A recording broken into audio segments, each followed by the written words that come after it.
So as we spread the thoracic wall open, we can see our little frog's heart here. There's the ventricle, left atrium, right atrium. I wouldn't expect it to be this yellow, but you never know. Here's the conus arteriosus. Notice how it's swollen right about here. That's the bulbous arteriosus. So on the day of the exam, I might put a tag here and say, name this blood vessel, conus arteriosus. Or name this muscular swelling, bulbous arteriosus. Although muscular swelling sounds like the name of a romance novel. What? Here we have our left truncus arteriosus. There's the right truncus arteriosus. Another name for the truncus arteriosi are brachiocephalics. And Valerie did a nice job showing this. You can see, or just barely see, but that's better than a lot of people have been able to do, how the truncus arteriosus has a branch going up. That's the common carotid. And a branch going off to the side and then back down. That's the pulmocutaneous. All right, so let's move over to this frog, which I think has a little bit better blood vessels overall. If we rotate over here, you may be able to see a blood vessel going to the lung, which of course would be the pulmonary, which is kind of obvious.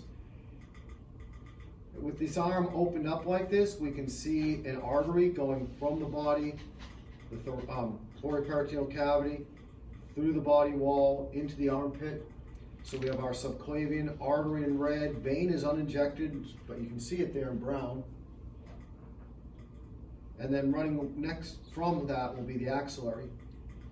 Let's see if you have that showing any better. A little bit. Again, yours artery was injected well. Vein, not as much, but here we are. There's the axillary, artery and vein. And then when we're on the arm itself, if I remember right, this animal didn't show it very well. It looks like a few people didn't get it. But if you come onto the arm itself, which this doesn't show, you'll see right along in here the brachial artery and vein, just like you see in the rat. It's a nice thing about comparative vertebrate anatomy, the similarity of terminology. Here's our ventral abdominal vein, which is fairly well developed because, as you know, it's actually two veins, right? The right and left lateral abdominals are fused together. All right, let's pull everything over here. Here we can see the left and right systematic arteries, also called radix aorta, like it is in your shark. They join to form a singular artery going all the way down to the pelvis.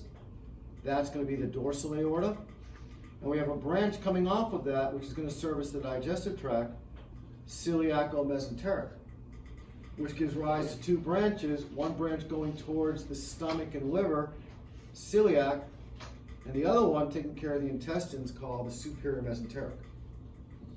All right, again, here's your kidney, renal portal vein, and there's your post-cava draining the efferent veins from the kidney, right there. All right, so here we see a little artery going into the spleen right there, splenic artery. See a little vein here going from the spleen, splenic vein. Right, there's our gastrix. We get down here and we spread apart these coils, and we can see our mesenterics and the smaller branches coming off, just like with your shark, the intestinals. Pretty straightforward. Mesenteric here. Here, I'll just do it this way.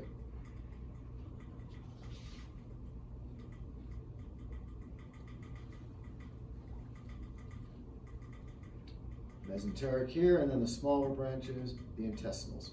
Okay? Shannon, you okay? Of course, back here, we have a femoral artery showing nicely. Vein, not as much of it's there. One branch going behind the knee will be the popliteal. The other one continuing on down the shin, like with your rat, will be the saphenous. All right, did I miss anything on the frog? Okay, so